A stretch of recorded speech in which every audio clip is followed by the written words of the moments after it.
The morning sun cast long shadows across the cobblestone courtyard of Buckingham Palace as tourists began gathering for the daily changing of the guards ceremony. Among the crowd stood Marcus Thompson, a 28-year-old United States Marine on leave, in London.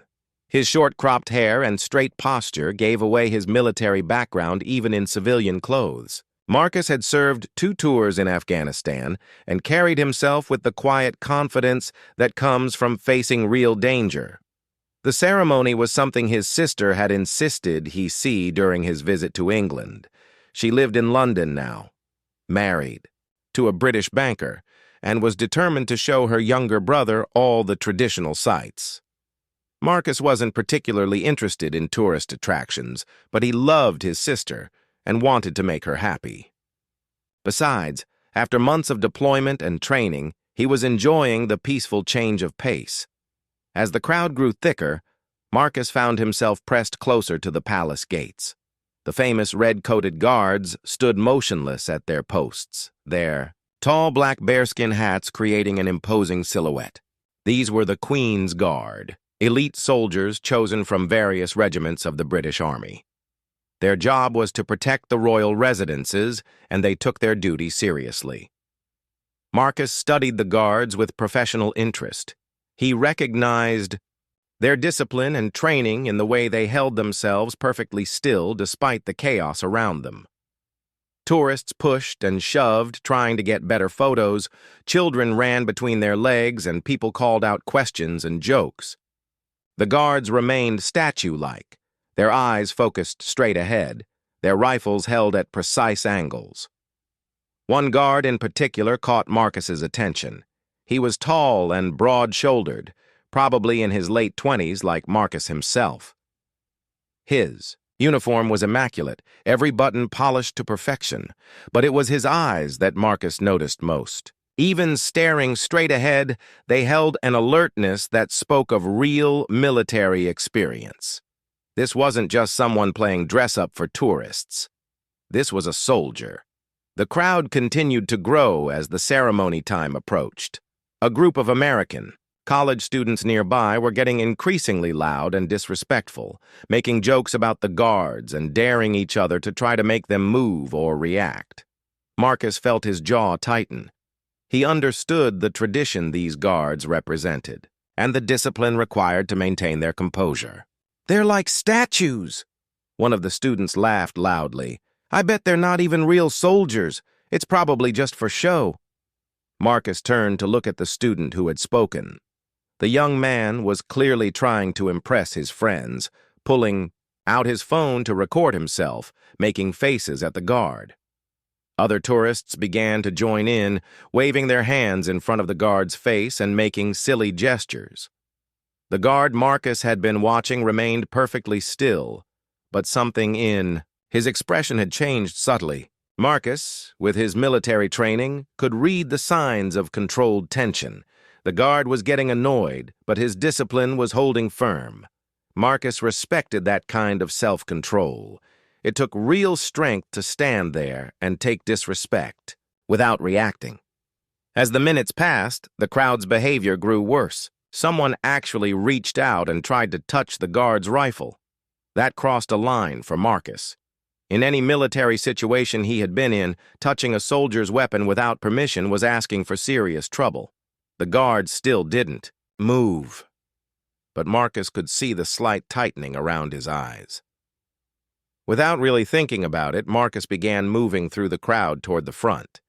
His sister had wandered off to buy souvenirs, so no one was there to stop him or ask what he was doing.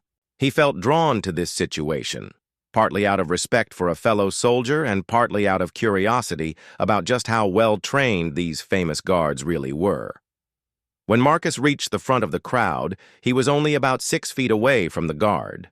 Up close, he could see the quality of the man's equipment and uniform. Everything was military-grade and perfectly maintained. This was definitely a real soldier, not an actor playing a part. Marcus stood quietly, not trying to get attention. Like the others, just observing with the professional interest of one warrior studying another. The guard's eyes flickered slightly in Marcus's direction. It was barely noticeable, just a tiny movement, but Marcus caught it. For just a moment, their eyes met, and Marcus saw recognition there. The guard could tell that Marcus was military too. There was something about the way Marcus stood, the way he held himself, that marked him as a fellow professional. That brief moment of eye contact changed something in the atmosphere. It was as if an invisible challenge had been issued and accepted. Marcus felt his own military training kicking in automatically. He straightened his posture even more, squared his shoulders, and looked directly at the guard, not in a disrespectful way like the tourists, but in the manner of one soldier acknowledging another. The guard, almost imperceptibly, responded. His own posture shifted slightly, becoming even more rigid and perfect. His grip on his rifle adjusted, fractionally. To the casual observer, nothing had changed, but Marcus could read the body language clearly. The guard was accepting whatever challenge this represented. The crowd around them continued to chatter and take photos, completely unaware that something significant was happening right in front of them. But Marcus and the guard were now locked in a silent communication that transcended words. They were measuring each other, testing each other, engaging in a kind of military dance that both understood instinctively. Marcus took a small step to the side, moving with the precise, controlled movements he had learned in Marine training. The guard's eyes tracked the movement without his head turning even slightly. Marcus could see the intelligence and awareness behind those eyes, the constant evaluation and assessment that marked a true professional soldier. What had started as simple curiosity was becoming something more serious. Marcus found himself entering a mindset he knew well from his combat training. Every sense became sharper, every movement more deliberate. He was no longer just a tourist watching a ceremony. He was a Marine, and he was being measured by a peer. The stage was set for something unprecedented. Two professional soldiers from different countries, different military traditions, were about to engage in a contest of discipline and skill that would unfold without a single word being spoken. The silent acknowledgement between Marcus and the guard had created an electric tension that seemed to hang in the air around them. Neither man moved suddenly or dramatically, but both had shifted into a different mental state. Marcus could feel his Marine training taking over, sharpening his focus and heightening his awareness of every detail around him. The Royal Guard, whose name was James Morrison, had served with the Welsh Guards for 6 years before being selected for ceremonial duties at Buckingham Palace.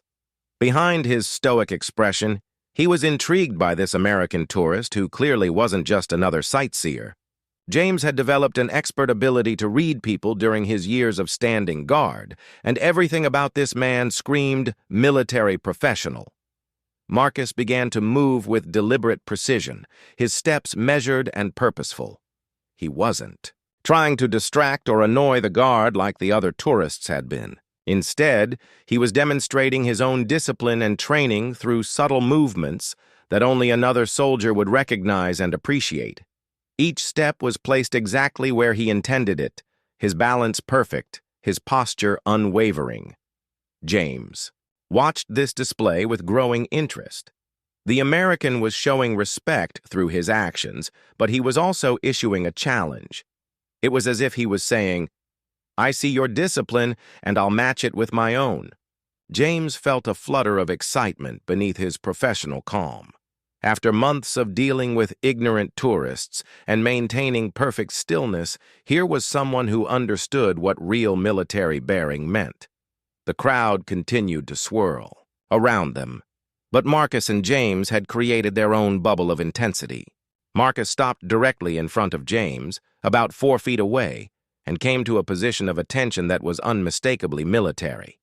His heels clicked together softly, his chin raised slightly, his eyes fixed directly ahead. But unlike James, who was required to stare into the distance, Marcus was looking straight at him. James felt the full weight of that gaze. The American's eyes were steady and calm, showing no hostility but also no submission. There was a quiet confidence there that James recognized from his own mirror. This was a man who had faced real danger and come through it stronger. James had seen combat too during a deployment to Iraq before his ceremonial assignment, and he knew that look. Without moving his head or changing his expression, James began his own response to the challenge. He shifted his weight almost imperceptibly, adjusting his stance to achieve even greater stability and precision. His grip on his rifle tightened slightly, not in aggression, but in a display of perfect control. Every muscle in his body was now engaged in maintaining the most perfect military posture possible. Marcus noticed these tiny adjustments immediately. His respect for the guard grew as he realized how skilled the man was at making minute corrections while appearing completely motionless. This level of body control required years of training and exceptional physical conditioning. Marcus decided to raise the stakes of their silent contest. Moving with the fluid precision he had learned in Marine combat training, Marcus executed a series of subtle position changes. He shifted from attention to parade rest, then back to attention, each transition flowing seamlessly into the next. His movements were so controlled and precise that they seemed almost mechanical, yet there was an unmistakable human intelligence directing every motion. The tourists around them were beginning to notice that something unusual was happening. A few people stopped chattering and started paying closer attention to the interaction between the American tourist and the Royal Guard. Someone whispered to their companion, "Look at how that guy is standing. He must be military too." James was impressed despite himself. The Americans' movements were textbook perfect, but they also showed personal style and adaptation that came from real-world application. This wasn't just parade ground drilling, this was combat-tested precision adapted to ceremonial display. James decided it was time to respond in kind. The challenge now was to demonstrate his own superior skills while remaining within the strict boundaries of his ceremonial role. James couldn't move around like Marcus could, but he had other tools at his disposal. He began to execute a series of micro-adjustments to his posture and grip that were invisible to casual observers, but would be clearly readable to another professional soldier. First, he shifted his breathing pattern, slowing it down until each breath was perfectly controlled and timed. This had the effect of making his entire body more stable and reducing any tiny movements that might normally occur. Then he adjusted his grip on his rifle, rotating it by perhaps a quarter inch to achieve a more perfect angle. Finally, he made minute corrections to his foot position, settling into a stance that was absolutely optimal for both stability and readiness. Marcus watched these adjustments with growing admiration. The guard was demonstrating a level of body control that was genuinely impressive. But more than that, he was communicating through these movements, showing Marcus that he understood the nature of their contest and was fully capable of meeting any challenge. The silent duel was escalating, but it remained completely respectful and professional. Neither man was trying to make the other look foolish or to disrupt the ceremonial proceedings. Instead, they were engaging in a pure test of military skill and discipline, using their bodies and bearing as the tools of competition. Marcus decided to attempt something more challenging. He moved into a modified version of the Marine position of attention, but began to hold it with the same statue-like stillness that James was required to maintain. This was much harder than it looked. Standing perfectly still for extended periods required not just physical strength, but mental discipline and focus that most people couldn't sustain. Minutes passed as both men held their positions with increasing intensity. Marcus's legs began to feel the strain of maintaining perfect posture without any fidgeting or shifting. His back muscles were working constantly to keep his spine straight and his shoulders square, but his face showed none of this effort, remaining calm and controlled. James was dealing with his own physical challenges. He had been standing guard for over an hour before Marcus arrived, and the cumulative fatigue was building in his legs and lower back. But the presence of this worthy challenger had energized him, giving him renewed motivation to demonstrate the highest standards of his profession. The crowd was definitely noticing now. More and more tourists were stopping to watch the unusual interaction between the American visitor and the British guard. Someone started taking photos, then others joined in. But both Marcus and James were so focused on their contest that they barely registered the growing attention they were receiving. What had begun as a moment of mutual recognition was developing into something much more significant. Two elite soldiers from different nations were testing themselves and each other in a display of pure military excellence that transcended nationality, uniform, or specific service branch. The contest between Marcus and James had now captured the attention of dozens of tourists. Word was spreading through the crowd that something extraordinary was happening between the American visitor and the Royal Guard. People were pulling out, cameras and phones, creating a semicircle around the two men while maintaining a respectful distance. Marcus could feel the eyes of the crowd on him, but his focus remained entirely on James. The guard's discipline was truly remarkable. After holding the same position for what must have been close to 20 minutes now, James showed no signs of wavering. His uniform remained perfectly crisp, his posture absolutely straight, and his expression unchangingly professional. But Marcus wasn't ready to concede defeat. His own Marine training had prepared him for situations requiring extended physical and mental endurance. During his deployments, he had spent hours in observation positions, remaining motionless while watching for enemy movement. That experience was serving him well now as he matched the Royal Guard's stillness minute by minute. James was beginning to feel real respect for the Americans' capabilities. Most tourists who tried to stare down the guards gave up within a few minutes, unable to maintain the necessary focus and physical control. But this Marine was different. He understood what the challenge required and had the skills to meet it, head on. The physical demands were intensifying for both men. Marcus could feel a slight tremor trying to develop in his left leg, where an old injury from Afghanistan sometimes acted up under stress. He consciously redirected his weight distribution to compensate, making the adjustment so smoothly that it was invisible to observers. This kind of adaptation under pressure was second nature to him after years of military service. James was dealing with his own discomfort. The heavy bearskin hat and wool uniform were designed for show rather than comfort, and standing motionless in them for extended periods was genuinely challenging. Sweat was beginning to form on his forehead, but his training had taught him to ignore such minor distractions. The presence of a worthy opponent made the discomfort easier to bear. The crowd was growing larger and more enthusiastic. Someone had started explaining to newcomers what was happening, and soon there were over 100 people watching the silent duel. The atmosphere was becoming festival-like, with people cheering quietly for both participants and expressing amazement at their discipline and endurance. An elderly British veteran pushed through the crowd to get a better look. He had served in the Royal Navy during World War II and immediately recognized what he was witnessing. "That's real soldiering, that is," he told the people around him. "Both of those lads know their business. This isn't just standing about for show."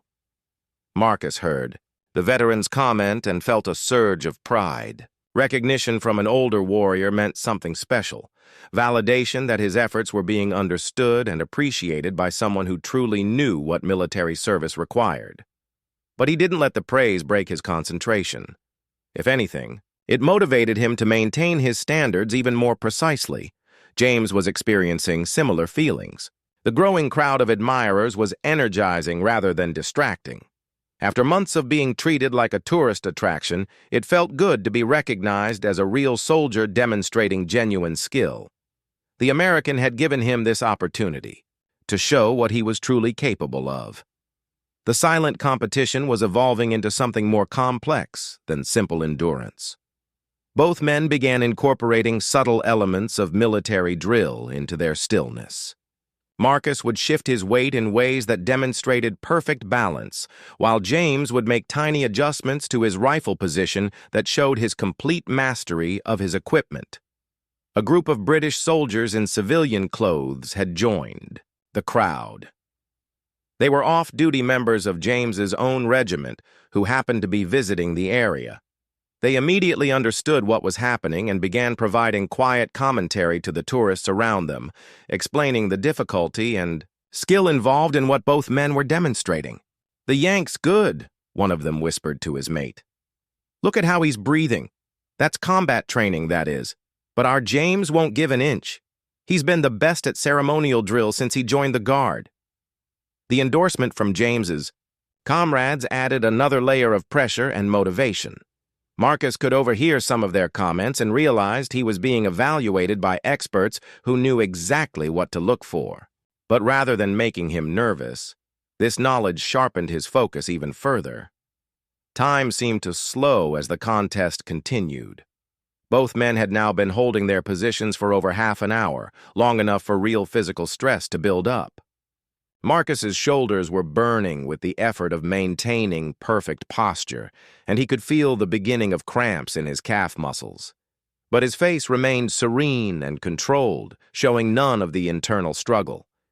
James was fighting his own battle against fatigue and discomfort. The weight of his rifle was becoming more noticeable, and the rigid position required by his ceremonial role was putting strain on muscles that weren't accustomed to such prolonged tension. But he had been through worse during his combat deployment, and the presence of his off-duty colleagues in the crowd made backing down unthinkable. The crowd was becoming more organized in its appreciation.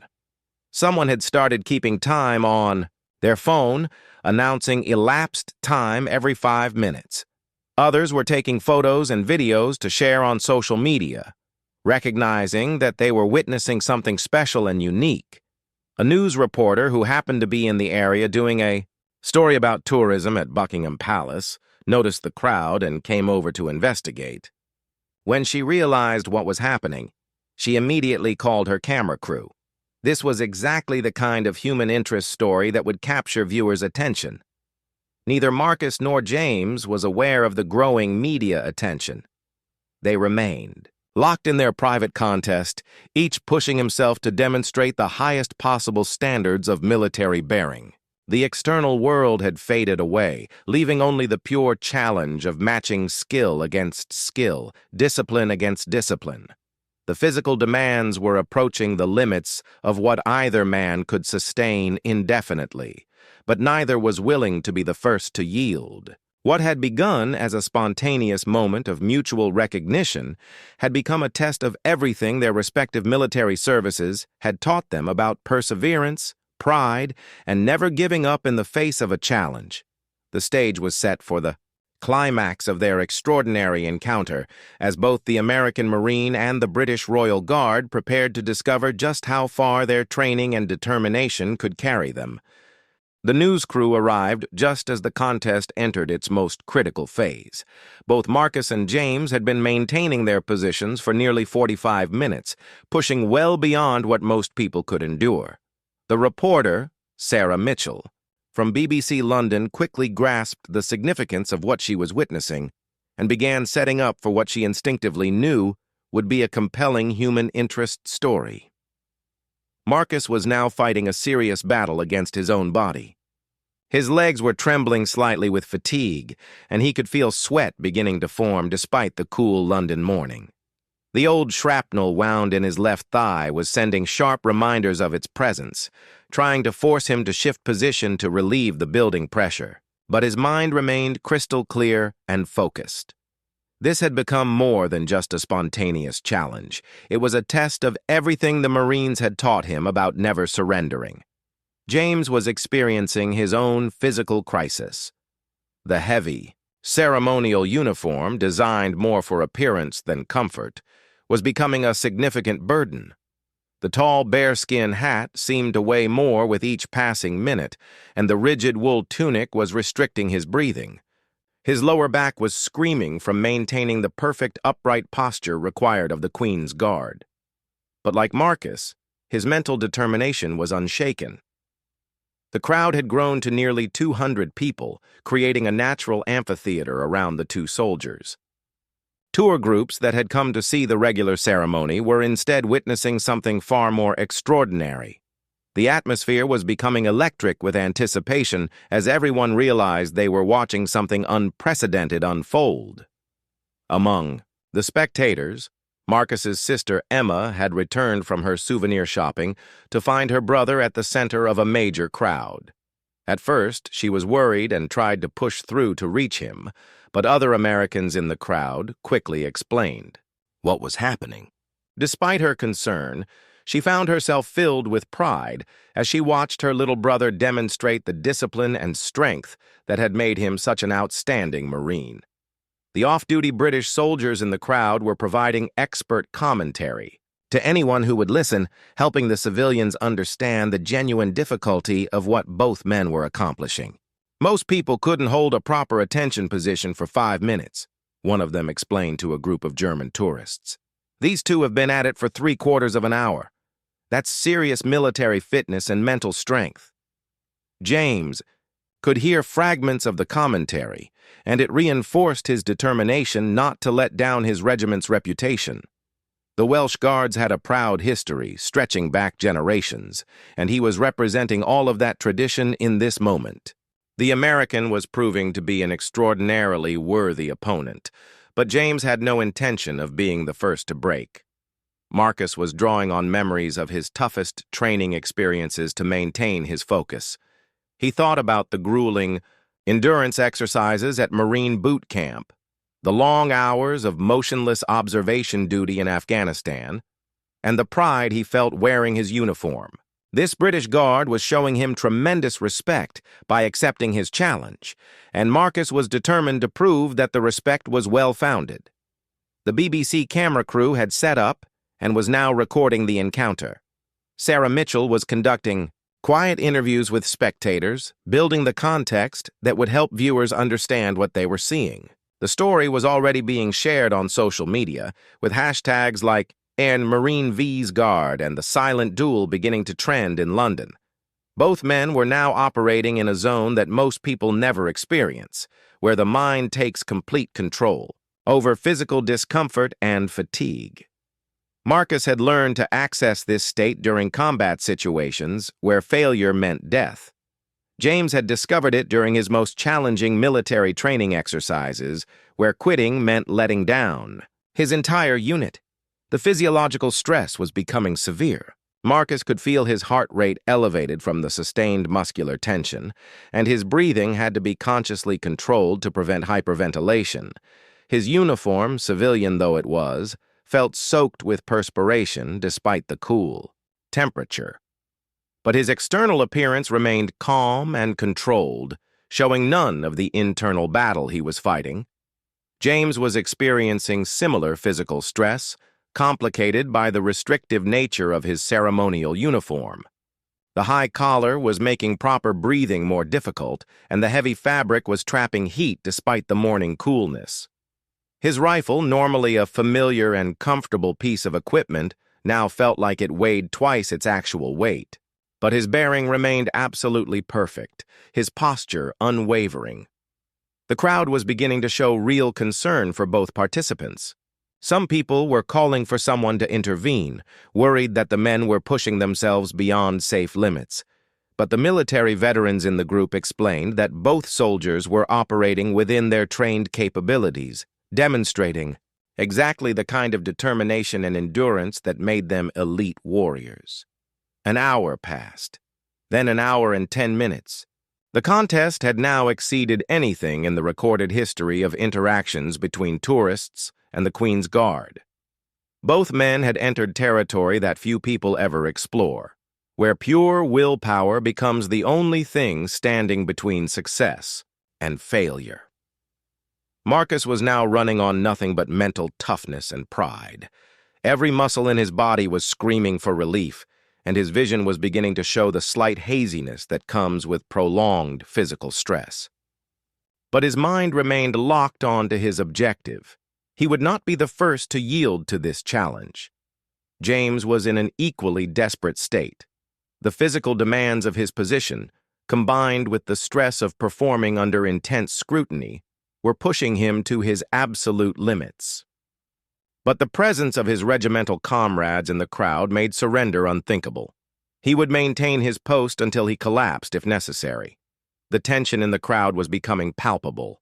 People were whispering encouragement to both participants, recognizing that they were witnessing something that transcended national boundaries or military rivalries. This had become a pure display of human determination and excellence that commanded universal respect. Neither Marcus nor James was aware of the growing media attention or the social media buzz their encounter was generating. They remained focused, entirely on each other and on the internal battle against their own physical limitations. The world had narrowed down to this single test of will and endurance, and both men were determined to see it through to whatever conclusion awaited them. At the 1 hour and 15-minute mark, something began to shift in the dynamic between Marcus and James. Both men had pushed far beyond normal human endurance, entering a realm where only the most elite athletes and military personnel ever venture.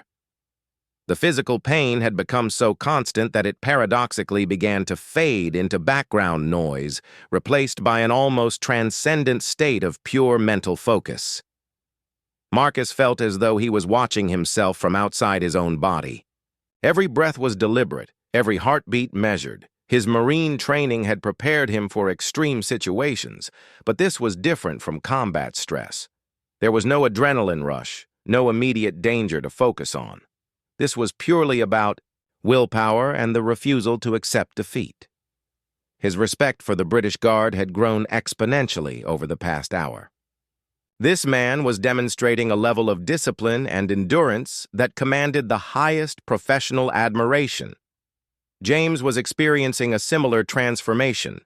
The physical discomfort remained, but his mind had found a way to compartmentalize it, storing the pain away while his consciousness focused entirely on maintaining perfect military bearing.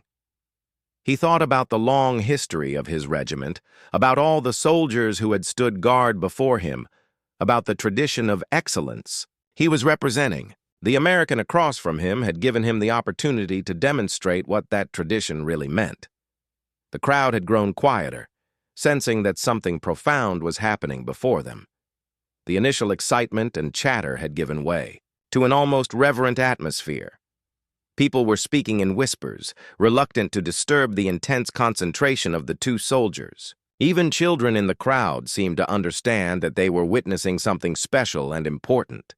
Sarah Mitchell and her camera crew were capturing every moment, recognizing that they were documenting something unprecedented. The story had already been picked up by other news outlets, and social media was buzzing with updates about the ongoing contest. But the media attention seemed insignificant compared to the raw human drama unfolding in real time. Marcus's sister Emma was torn between worry and pride. She knew her brother well enough to understand that he would never give up voluntarily, but she was concerned about how far he might push himself. She had seen him push through injuries and exhaustion before, sometimes at considerable cost to his health. But she also recognized the look of deep focus and determination on his face, and she knew that interrupting him now would be both futile and wrong. The off-duty British soldiers in the crowd were providing a running commentary that helped civilians understand the magnitude of what they were witnessing. "This is beyond normal military bearing now," one sergeant explained to a group of tourists. "Both these lads are operating on pure character. There's no training manual for this kind of endurance." At 1 hour and 20 minutes, both men simultaneously began to make subtle adjustments to their positions. It wasn't breaking their stance, but rather optimizing it for maximum efficiency and sustainability. Marcus shifted his weight distribution slightly, finding a micro position that reduced strain on his injured leg without compromising his military bearing. James made equally minute corrections, adjusting his grip and stance to achieve the most mechanically efficient position possible. These adjustments were noticed immediately by the military veterans in the crowd, who recognized them as signs of supreme professionalism. Rather than indicating weakness, these small optimizations showed that both men were thinking strategically about sustainability while maintaining their competitive intensity. The physical stress was now accompanied by a strange sense of euphoria. Marcus had experienced this before during his most challenging military exercises, a state where extreme discomfort gives way to a kind of clarity and focus that feels almost supernatural. His vision seemed sharper, his awareness more acute. He could read every tiny detail of the guard's posture and expression, sensing the enormous effort being expended while admiring the skill with which it was being concealed. James was in a similar state of heightened awareness. Despite the physical stress, his mind felt crystal clear and completely present. He could sense the crowd around them, hear fragments of conversation, but his primary focus remained locked on the American Marine across from him. There was something deeply satisfying about being challenged by someone who truly understood what military excellence meant. The contest was approaching its climax, though neither participant could know exactly when or how it would end. Both men were operating at the very edge of human capability, sustained only by willpower and professional pride. The crowd sensed this too, creating an atmosphere of almost unbearable tension and anticipation. A senior officer from the Welsh Guards had arrived, having been notified about the unusual situation involving one of his men. Captain William Harrison had served with James in Iraq and knew exactly what the younger soldier was capable of. Rather than intervening, he positioned himself where he could monitor the situation and ensure his soldiers' safety while allowing the contest to continue. Marcus noticed the arrival of what was clearly a British officer, though he didn't break his concentration to study the man closely. The presence of additional military personnel only reinforced his determination to represent the United States Marines with honor. Whatever the outcome of this contest, he was committed to ensuring that no one could question the quality of American military training and discipline. The BBC reporter was struggling to find adequate words to describe what she was witnessing. This had evolved far beyond a simple human interest story into something that seemed to capture the very essence of military dedication and excellence. The images being broadcast were going viral internationally, drawing attention from military, personnel, and civilians around the world. As the contest moved past the 1 hour and 30-minute mark, both men entered what could only be described as a zone of pure warrior consciousness. Pain, fatigue, and physical discomfort became irrelevant compared to the overwhelming drive to maintain honor and never surrender. They were no longer just representing themselves, but embodying the highest ideals of their respective military services. The stage was set for whatever resolution awaited this extraordinary encounter, as two elite soldiers pushed the boundaries of human endurance in a display of mutual respect and professional excellence that transcended national boundaries and military rivalries. At 1 hour and 42 minutes, something extraordinary happened that no one in the crowd expected. Both Marcus and James, as if responding to some invisible signal, began to move simultaneously. But rather than collapsing or giving up, they began to execute a slow, precise military salute to each other. Marcus raised his right hand in the crisp, angular salute of the United States Marine Corps, his movement perfectly controlled despite the extreme fatigue. His eyes remained locked on James's face, conveying respect and recognition that transcended words. This wasn't surrender. It was acknowledgement of a worthy opponent who had earned the highest military honor one soldier can give another. James responded with the traditional salute of the British Army, his movements equally precise and meaningful. Despite the physical stress of the past hour and 42 minutes, his salute was textbook perfect, demonstrating that his military bearing remained uncompromised. The gesture was his way of saying that he had found in Marcus exactly what he had hoped for, a true warrior who understood what honor meant. The crowd erupted in spontaneous applause, recognizing instinctively that they had witnessed something profound and moving. The tension that had been building for nearly 2 hours released in a wave of appreciation and admiration for both men. People were cheering, crying, and calling out words of praise in multiple languages. The two soldiers held their salutes for a full 30 seconds, maintaining eye contact throughout. In that extended moment, they communicated everything that needed to be said about respect, recognition, and the brotherhood that exists between elite warriors regardless of nationality or uniform. When they finally dropped their hands, both men allowed themselves small smiles of mutual appreciation. Captain Harrison stepped forward from the crowd, his own face showing unmistakable pride in his soldier's performance. "Outstanding display, Guardsman Morrison," he said formally, but his tone carried warmth and genuine admiration. Then he turned to Marcus and extended his hand. "And you, sir, have shown us what the United States Marines are truly made of. It's been an honor to witness this." Marcus accepted the handshake, feeling the strength and calluses that marked another career soldier. "The honor was mine, Captain. Your man here is as fine a soldier as I've ever encountered. You should be proud of him." His voice was slightly hoarse from the prolonged physical stress, but his words were clear and sincere. The crowd began to surge forward, eager to congratulate both participants and take photos. But the military personnel present formed a protective barrier, understanding that both men needed space to recover from their extraordinary effort. James, in particular, still had duties to complete, though his commanding officer was already making arrangements for his relief. Sarah Mitchell managed to get brief interviews with both men as they began to decompress from their ordeal.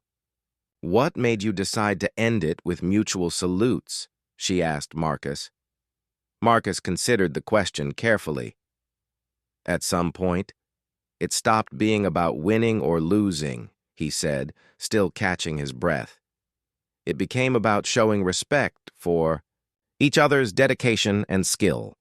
When you find someone who understands what it means to serve at the highest level, you don't compete with them, you honor them."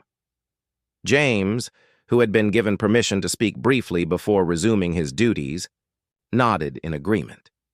The American gentleman demonstrated the finest qualities of military service. It would have been wrong for either of us to claim victory over such a display. We both won today by showing what our training and dedication can accomplish. Emma finally reached her brother, tears streaming down her face as she hugged him tightly. "I was so worried about you," she whispered. "But I've never been more proud. Dad would have loved seeing this." Marcus hugged her back, the emotional release helping him process what had just occurred. The social media explosion was immediate and global. Within hours, videos of the contest and its conclusion were being viewed millions of times across every platform. Military personnel from around the world were sharing the footage, using it as an example of what true professionalism and mutual respect looked like. The hashtag, #OurRespectNotRivalry, began trending worldwide. News outlets across America and Britain picked up the story, with military analysts praising both men for their exceptional demonstration of discipline and their graceful conclusion to the Abdey contest. Retired generals and admirals from both countries appeared on television to discuss the broader implications of what the encounter represented about allied relationships and military excellence.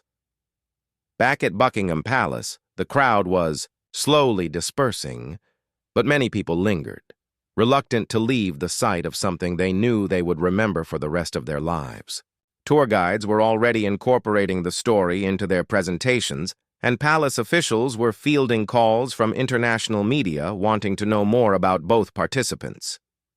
Marcus spent the rest of his leave in London being interviewed by various media outlets, but he consistently deflected attention away from himself and toward the professionalism of the British Royal Guard.